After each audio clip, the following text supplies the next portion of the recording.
कारण म्हणजे असं आहे की भेट घेण्याचं म्हणजे एक माझ्या समाजाकरता आणि समाजाच्या हिताकरता पहिल्यापासून मी लढत आलेलो आहे.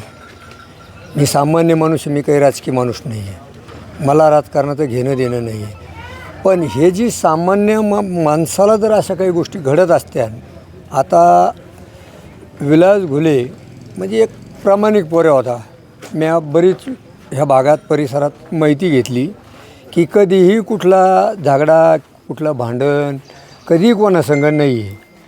आणि याला जर हे हत्याकांड होत असेल तर हे ठरवून केलेलं आहे. कारण 10-12 जण येते, तलवारी घेऊन येते, चाकू घेऊन येते. तर ह्या गोष्टीला स्वरूप आणण्याचं काम म्हणजे एक आपल्या बीड जिल्ह्याचा खासदार याचा मोठा असे हाता वाटा असायला पाहिजे. एक असं या परिसराच्या माहितीतून सांगतो. कारण हे जी खासदार आहे तर याचं काम होतं की हे घडलं आहे कसं, भेट घेणं गरजेचं होतं. 3 ते 4 दिवस आज तिथं राहिलं तर याचे जे आरोपी आहेत तर हे आरोपी मोकळे हिंडत आहेत. आणि पोलीस स्टेशनला जाऊन याचा मुलगा फोन करतो पोलीस स्टेशनला की बा तुमचं काही झालं तर मी हे करतो. म्हणजे ह्या गोष्टी याला काही मतदान केलं नाही का ह्या लोकांनी, याला खासदार बनविलं नाही का? हां, हे प्रतिनिधी होता ना, कमीत कमी बीड जिल्ह्याचा प्रतिनिधी होता. एखाद्या घराने केलं असं आणि एखाद्या नसेल केलं, प्रत्येकाचे हे नसतं आहे. पण त्याचं काम होतं. आणि तो जर भामटा नसता तर तो इथं भेटायला आलाच असता. तो भामटा इथं भेटण्याला येण्याच्याऐवजी तो गेला कुठं, मुख्यमंत्र्याकडं. आणि मग तो चोरी केली नाही तर तू चोरी पकडायची याच्याकरता जातो कशाला तिथं? हां, तुला काही भेव नाही ना, तू इथंही ना यायला भेट. तो चोरी केली आणि पुन्हा शिरीचोरी करायला चालला तिथं वर. म्हणजे ही चूक. आणि पहिली गोष्ट ह्या आपल्या गृहमंत्र्याला माझी सूचना आहे की बाबा हे जे चाललं आहे हे सगळं तुझ्यामुळं चाललं आहे. आता खून खराबाई जी चाललं आहे ना तर हे गृहमंत्र्यावर सगळा दोष गृहमंत्र्याचा आहे. ह्या गृहमंत्र्यांनी पोलीस प्रशासनाला याला त्याला कायदा आहे का नाही काही महाराष्ट्रामध्ये? ह्या कायद्याचं काही हे वापर होतो का नाही? का सगळ्याचं जो मनगटात जोर आहे त्यांनीच लढायचं का त्यांनीच खुनं करायचे आणि तलवारी घेऊन पळायचे? त्याच्यामुळं ह्या गृहमंत्र्यांनी जर ह्या 2-3 दिवसात जे काय आरोपी आहेत आणि ह्या घोले परिवाराला जे परवा दिवशी आज 3-4 दिवस झाले की बा काहीतरी संरक्षण देऊ म्हणले होते. आता मग त्याचे भाऊ बोलत होते मला की बा काही धमक्या येत्या, भानगडी येत्या. आज 4 दिवस झाले तरी त्याला संरक्षण दिलं नाही ह्या घराला. आणि तिकडं जिथं नाही तिथं तुम्ही संरक्षण देता. म्हणजे हे गृहमंत्र्याचं मेन काम गृहमंत्र्याचं आहे. गृहमंत्र्यांनी सूत्र आलेले म्हणजे सगळे हलते आहेत. दुसरी गोष्ट इथं काय आपला कळमला कोणीतरी आता केडला कोणीतरी SP का कोण काय आहे तो पी आय हां, ते कारण ते मी शिकलेलं नसल्यामुळं काही होतं बरं का माझ्याकडून वनवणे का काहीतरी. तर ह्यो म्हणजे सगळ्या जिल्ह्याच्या लोकांच्या बदल्या होत्या आणि याच्या बदली का नाही होत? म्हणजे ह्यो प्युअर पाळलेला कुत्रा येत आहे सोनवणेचा. तिथं जाऊन पोऱ्या ते समजा फोन करतो, धाडकीनशीने आरोपी सांगतो की बाबा माझं काय मी बजरंग दादा आहे माझ्या मागं आमकं आहे. अरे म्हणजे जर तुम्ही खासदार झाले, प्रतिनिधी झाले म्हणजे काय तुम्ही लोकांचे खुनं करायला जन्मले का? याच्याकरता लोकांनी प्रतिनिधी बनवलं का तुम्हाला? तर याच्याकरता ह्या 2 दिवसात जर ह्या सरकारने आणि ह्या कळमचे ते याच्या केसच्या यांनी जर व्यवस्थित जर हे हाताळलेलं नाही तर मी डायरेक्ट तुम्हाला सांगतो, बाकीचं तर काही घेणं देणं नाही, पण मी डायरेक्ट गृहमंत्र्याच्या बंगल्यापुढं, वर्षा बंगला का काय खालचा बंगला म्हणतात का त्या बंगल्यापुढं तुम्हाला सांगतो उपोषण सुरू करणार आहे बुधवार ते गुरुवारपर्यंत. हा प्रश्न आहे या ठिकाणी. आणि मग इथून मागलेच काय केलं तुम्ही? इथून मागेच घडलेल्या याच्यात काय केलं? तिथं नव्हतं का राजकारण? तिथं नाही कळालं का तुम्हाला राजकारण होतं का नव्हतं? तुम्ही जे केलं ते समोरचे करतात ना. हां, अरे तुम्ही तरी खुणं करू जिरायचा प्रयत्न करतात. हो, सगळं तुम्हालाच जमतं का?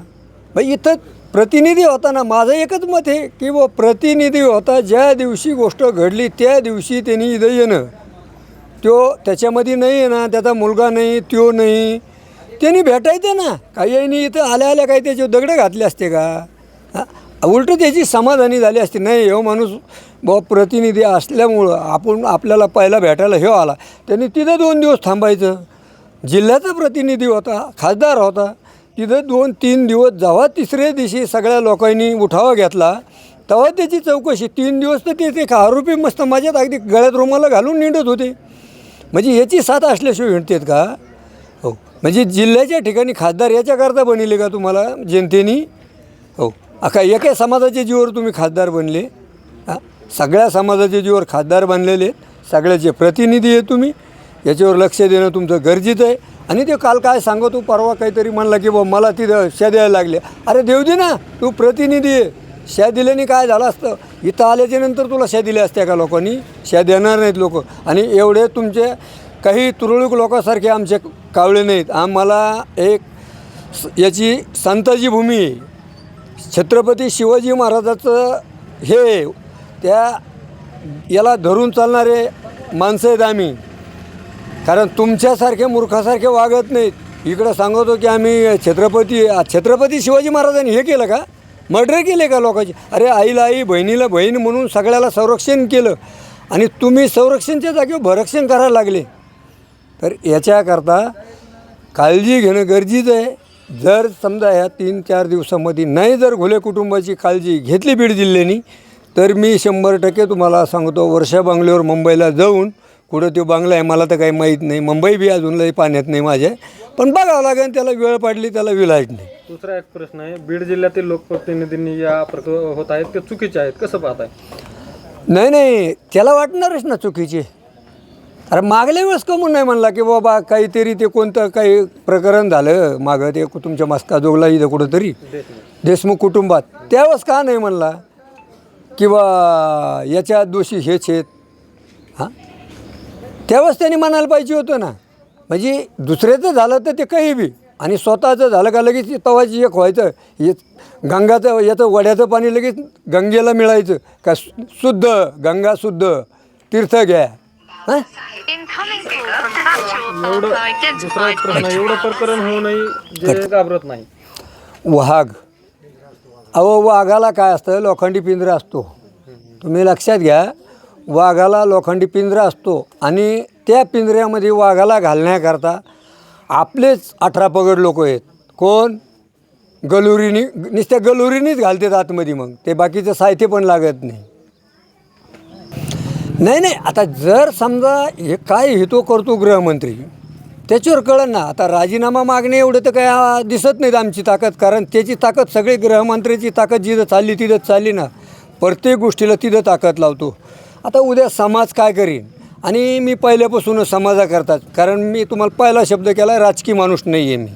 राजकारणाचं मला घेणं देणं नाही. मी समाजाकरता कुठं मरायला तयार आहे आणि मारायला बी तयार आहे. पण जर उद्या त्या गोष्टी नाहीच घडल्या तर शेवट समाज आहे, मी कोण ठरविणार आहे? जर 18 पगड जातींनी सगळ्या समाजाने जर विचार केला आणि जर नाहीच न्याय मिळाला तर समाज ठरीन ना. शेवटचा प्रश्न आहे, माजी मुंडे यांनी सभागृहात हा प्रश्न मांडला होता घोले प्रकरणाचा. त्यानंतर बजरंग सोनवणे यांनी प्रतिक्रिया देत असताना म्हटलं आहे की त्याची उंची नाही. कसं पाहता? आता ते 2029 पर्यंत प्रकरण मांडलं होतं सभागृहात, त्यानंतरची प्रतिक्रिया. विषय म्हणजे असा आहे, त्यांनी प्रकरण मांडलं धनंजयनी, म्हणजे कशाकरता मांडलं की काहीतरी घडलं म्हणून त्याच्यावर मांडलं. त्यांनी काही असं कोणाचं नाव घेतलं नाही. त्यांनी स्पष्ट भाषेत काय सांगितलं, जो आरोपी असेल, आरोपीला जात नसती आणि मारणाऱ्याला जात नसती. ह्या गोष्टीवर काय करावं लागत असतं की ती सकल चौकशी करण्यात यावा. हे शब्द धनंजयनी मांडलेला आहे. याच्यामध्ये काय असं नाही की बा तुमचं नाव घेतलं, याचं नाव घेतलं, नाव घेतलेलं नाही आहे. पण त्याची राहायला प्रश्न दुसरा उंचीचा. आता उंची कोणाची किती आहे, कोणाची कशी आहे, ही त्याला दुईला माहिती आहे. दुईची किती येतं. याच्या तुटलेली, धनंजयची तुटलेली चप्पल बजरंग घालून चालत होता. हे सगळ्या बीड जिल्ह्याला माहिती आहे. हां, जी चप्पल तुटली का चप्पल धनंजयची, हे बजरंग घालून चालायचा. म्हणजे राजकारणात आणलं आहे कोणी? राजकारणात कोण्या समाजाने काय केलं आणि त्या समाजाचा जर हे उपकार काढीत असेल तर त्याच्यावर समाज काहीतरी नंतर दखल घेईनच त्या गोष्टीची.